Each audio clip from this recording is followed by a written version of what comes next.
My name is Simi Drey, and welcome to my cover with Accelerate TV.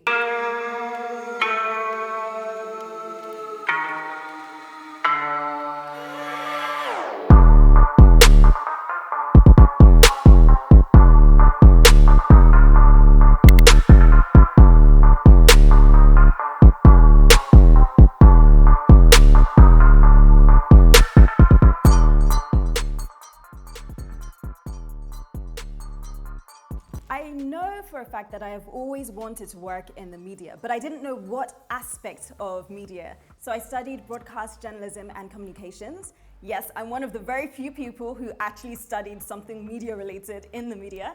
And during my time in university, I actually interned at the local radio station and I fell in love with it. So when I moved to Nigeria, my first job was actually on television. And I never really thought I had the voice for radio, but I was at a stage in my life where I was like, you know what?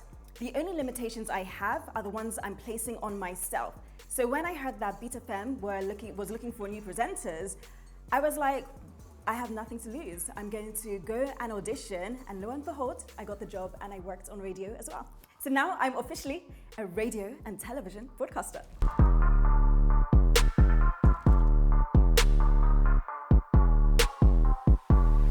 I feel like nobody is where they want to be at any stage in their career. I feel we're living in a world, especially with social media, and we see people flexing, showing off their new cars and new houses, and you're just like, God, when? But I've learned to be content with every stage of my life, but obviously there's still more I want to do while I'm here on this planet. So the Duchess of Ibadan was actually a name given to me by my friends because I'm an Ibadan girl and I'm very proud of that fact. So I'm learning to speak Yoruba so I can actually properly claim that title, because when people hear I'm the Duchess of Ibadan, the first thing they say is, can you speak Yoruba? And I'm like, Benny. Anyway, moving on. But yes, the fact that I'm very proud of my heritage is the reason why people call me the Duchess of Ibadan. The Simi Drey Academy is an academy I actually set up a few years ago because I got so many DMs from people asking me how to get into the industry, what they could do to be a better presenter. And it was really difficult to reply to every single individual. So I decided to set up the academy. I recorded about 8 videos with instructions on what to do. It's something I want to do a lot more on, but see, this Lagos, the way it just takes your time, this event, this job, that job. So I haven't been able to develop it as much as I would like to. But so far with those 8 videos that I put out already, there's been so much feedback. People have been messaging me that, this is great. We want more live classes. Don't worry, they will be coming soon. So my plans for YouTube channels, that's another. The way we are in this 21st century, right? Social media is the new oil and gas. So it's not just enough just being on television or radio. You need to have an online presence. So my YouTube channel is something that I've decided to be more intentional about. So for the past few months, I've been uploading videos of myself and different celebrities playing different games and challenges. A lot of people don't realize I'm actually very, very playful and daring. And some of these challenges, if I start talking now, people are going to start judging me.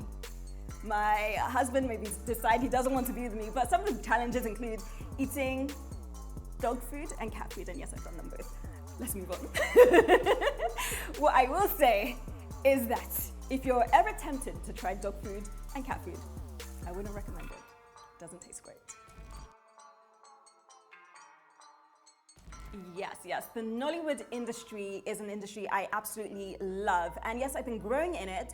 And there are a few projects I've done this year that should be out soon. It's not up to me when they come out, it's up to the producers, etc.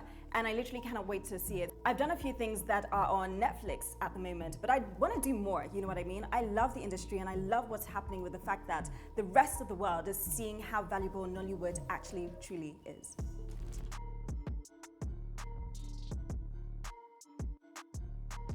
So online they said that I'm worth $500,000. So yeah, even if that were the case, the way the naira has dropped. So even if my naira was worth $500,000 yesterday, today it's probably worth $10. So please, if you want to give me jobs, I accept dollars, euros, sterling, and Bitcoin, because naira is not smiling. So 3 things I would love my audience to know about me is, number 1, like I said earlier, I'm very playful.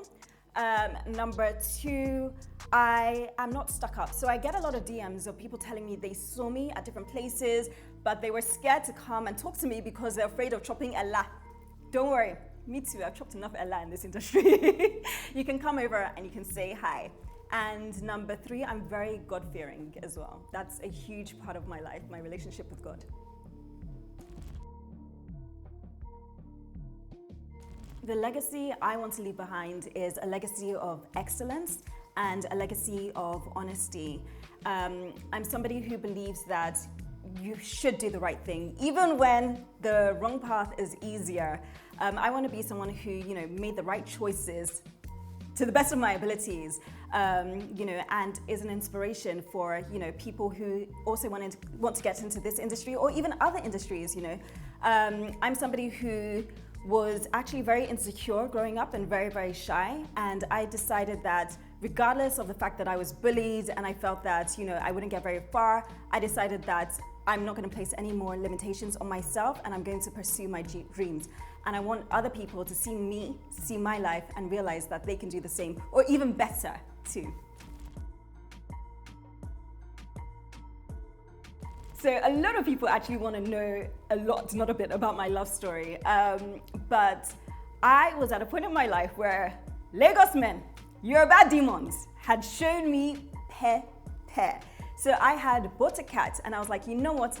I don't mind being a crazy old cat lady that by the time I'm 50, I'll have a house full of, 100 cats. That's going to be my future. But lo and behold, a few weeks later, I went to dance salsa. I was doing salsa lessons at that time in my life.